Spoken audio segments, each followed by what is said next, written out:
Hey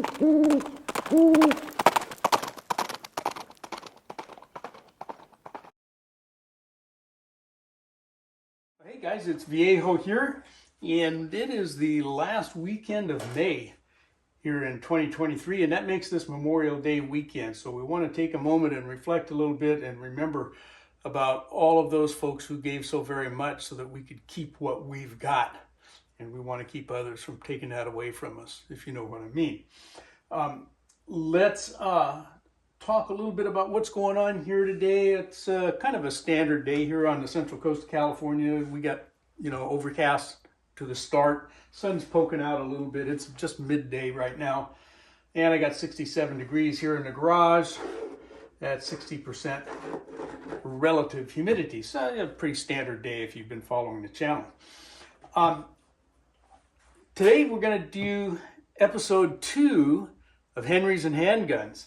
So if you're just coming onto the channel and you haven't seen any of this, what I'm doing is I'm bringing out one at a time my collection of Henry rifles. I've got a half a dozen or so of them. Actually, I've got maybe 7 or 8. But we're going to do the pistol calibers and pair those up with a revolver, a single action revolver, and go to the range and shoot them.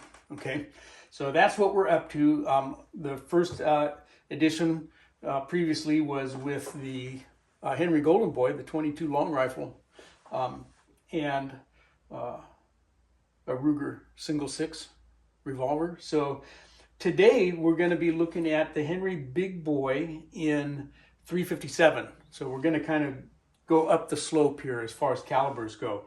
And we're going to pair that with the Cimarron single action Army revolver in 38-357.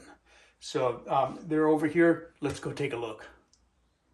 Here are the firearms we're going to be talking about for this edition.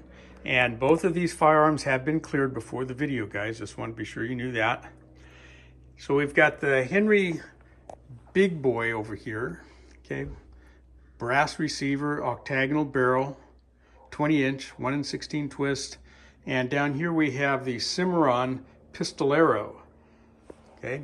That is a single action Army style in 38-357 caliber. This one is made in Italy by Pieta. Let's talk about the Henry first.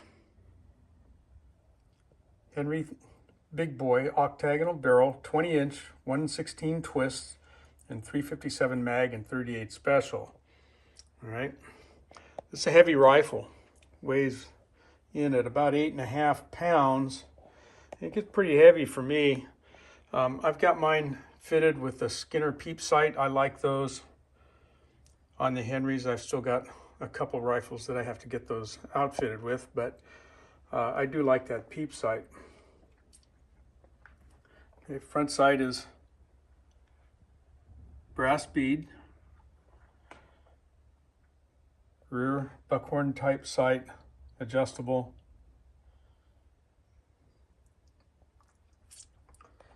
Okay, and obviously with lever action. Now this guy has a transfer bar safety in it. Let's take a quick look. It's hard to see. Let me get a pointer here.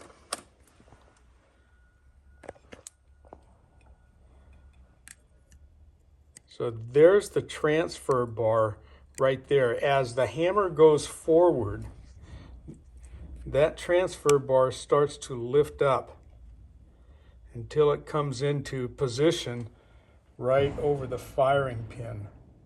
Okay, and if the hammer goes forward without the trigger being pulled, then that transfer bar does not come into place and the hammer can't reach the firing pin, so the gun won't fire. This is not the side gate loading model.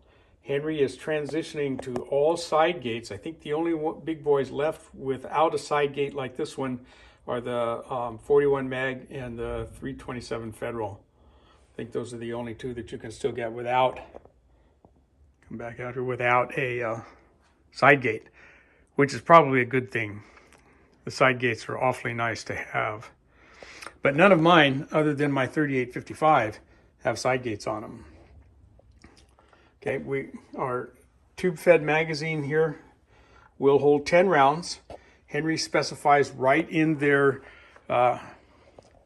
manual that comes with it that in order to use 38 Special, which it's actually rated for, you've got to have a 38 Special cartridge that's close to 357 mag in overall length. So that's going to mean a lead forward Keith type bullet. They tell you right away, don't try 110, 124 grain size bullets. Get them up to the 158 grain size. And the manual says that the reason for that is due to the shoulder location on the carrier. They just said it's not going to reliably feed anything like 110, 125, 130 grain 38 Special size cartridges. So need a little bit longer round. And I tested that when I first got this rifle, and they're right. It will not feed a shorter 38 Special round very reliably. Sometimes if you work the action slow enough, you can get it to kind of work. Of course, it'll feed one. But what tends to happen is that when you work the action and bring the next round into battery, the next one in sequence up in the tube starts to sneak out into the breech, and you end up with almost a double feed situation, and it's kind of hard to clear. So loading of this rifle is all done through the loading port here, okay, in our tube, and the follower comes all the way out, okay, and when you've got a full magazine here, there's a spring that runs up and down the length of the follower here, and that gets compressed. It's not going to be compressed here because there's no rounds in there. But if you let go of it before you slide the little pin into the notch, that thing will launch out of there. Okay, so you got to be sure you got kind of a good grip on this before you snap that in. If you let go of it, it's out of there. It's one of the disadvantages of this tube type magazine without the side gate loader.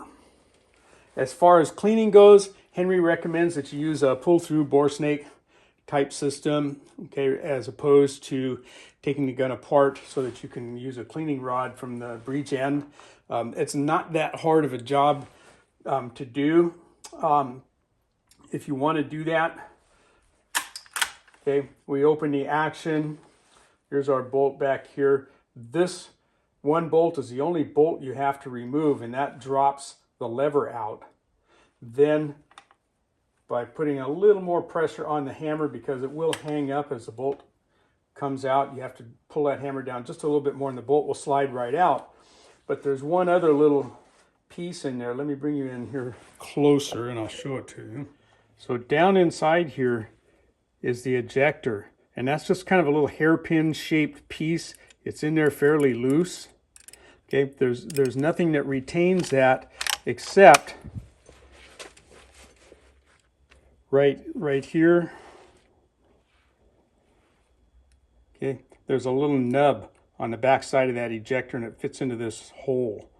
Okay, it'll come right out of there. It's a little trickier to get it back in once you have the bolt removed. You have to put that piece in first, get it aligned up into that little nub hole on the other side, and then put the bolt back in, and then back in goes your lever, and finally replace the bolt. It's not that hard. It's a little bit tricky getting that ejector dealt with, but you know, it's not rocket science.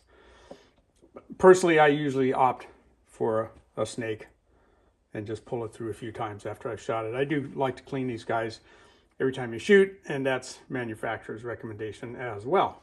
Let's talk a minute about the revolver. I won't do a real thorough discussion here. I did do a separate review on this revolver when I got it, and there is a video on YouTube. I'll leave a link in the description box. You can go check that out if you want to see more about this particular revolver. Okay, it is a Cimarron. Let's see if we can see that. Okay. Get in here tight. There we go. Okay, so Cimarron Firearms, Fredericksburg, Texas. This one is made by Pieta in Italy. Okay, so it's not a new birdie.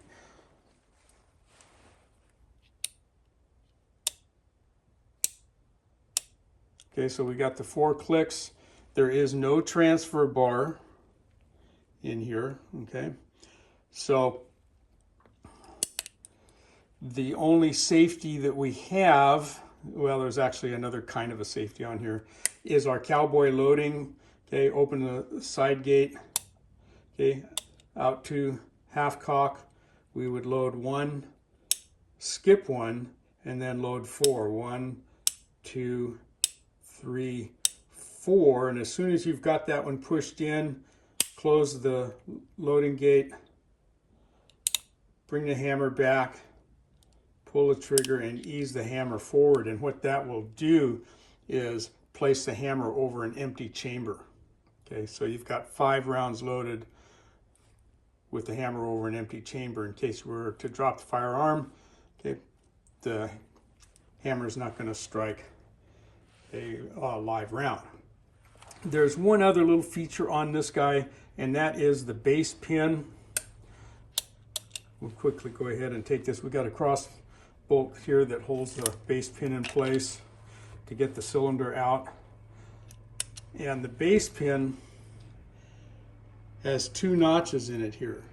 Okay, if we push the base pin all the way in so that that cross bolt locks across this notch right here, that will extend the base pin far enough back into our blast plate here, okay, so that the hammer won't go all the way forward.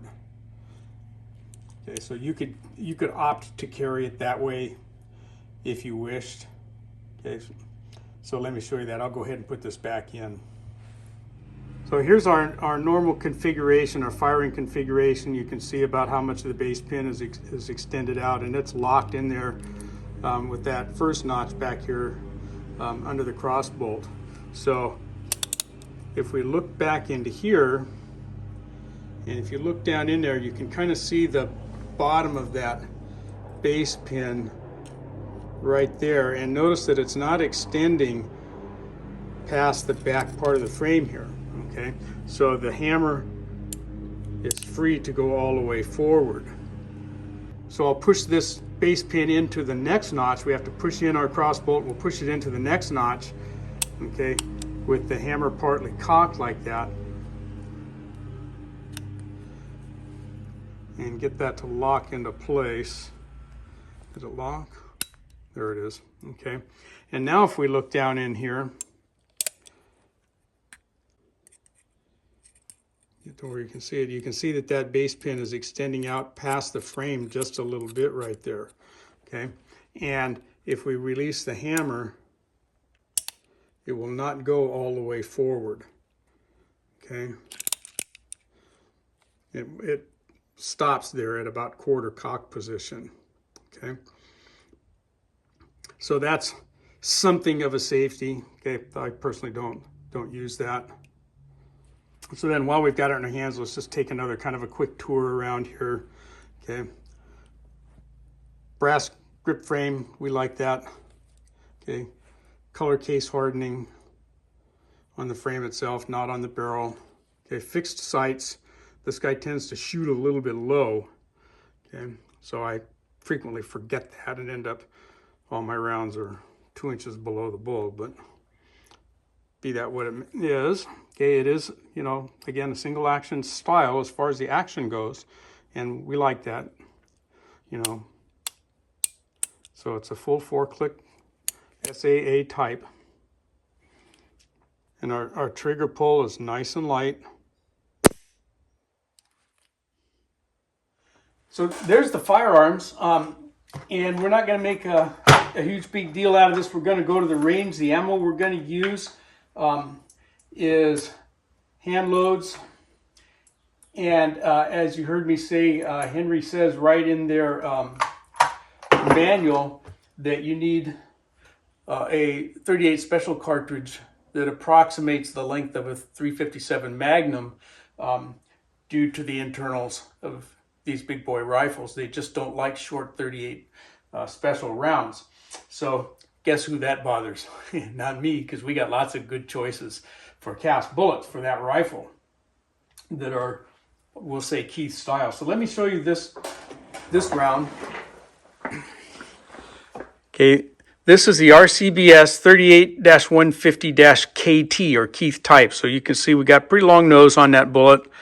Okay, and we're just using mixed range brass here. I think this stuff is once fired now by me, which makes it twice fired at least. So nothing special about the brass.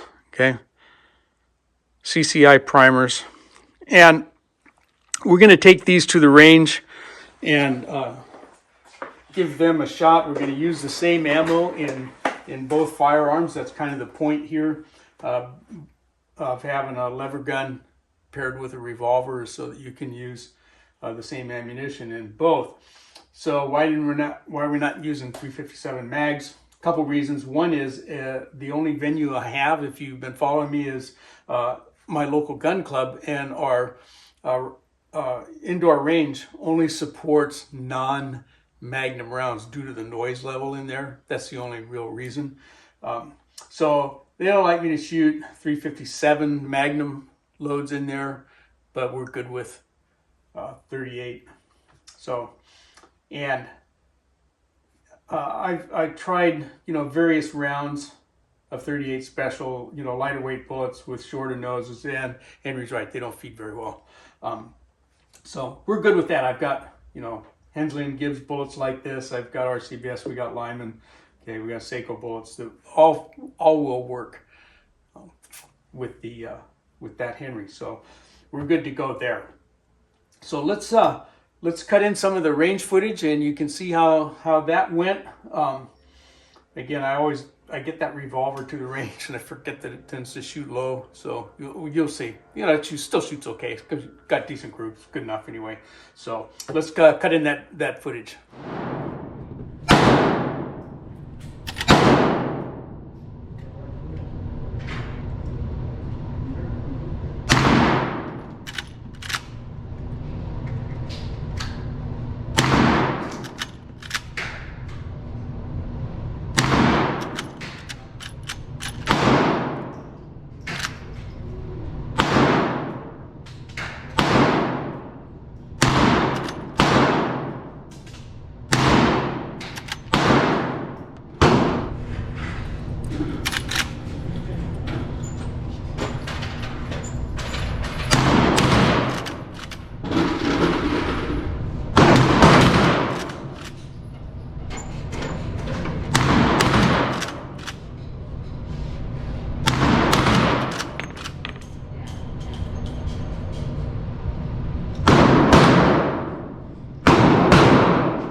Okay, there's 10 rounds at 15 yards with the rifle. That was not too bad a pattern, but there we are shooting low. There's 10 rounds in there somewhere. Had a bunch of them that kind of went through the same holes up there. There's one way down there low. It might have been me, but I think that was already there. There's my aim point. All right, there you go. That was a fun time at the range. You know, it's always enjoyable to get there with those kind of firearms. People want to come around and have a look-see and talk a little bit about them. That Henry always attracts some attention with that brass receiver. It's amazing how many folks never seen one. Okay. And maybe that's particular to that particular range. I don't know, but they like that revolver also. It's an attractive revolver, and it is fun to shoot. It's relatively lightweight, a real simple operation, and it shoots pretty straight. So I hope you enjoyed that. The next one will be in a couple of weeks, and I think the next one we're going to do is with the 4440. I think we'll do that one next. I haven't quite decided. I got the 44 mag Henry, and then I've got the 4440, which is actually an Uberti copy of the original Henry 1860. It's in 4440, which was not the original caliber, but we'll talk about that when the time comes. So stay tuned. It'll be a couple of weeks before I put that video together, but I think that's going to be the next one. So from the Viejo bench, for now, that's all she wrote.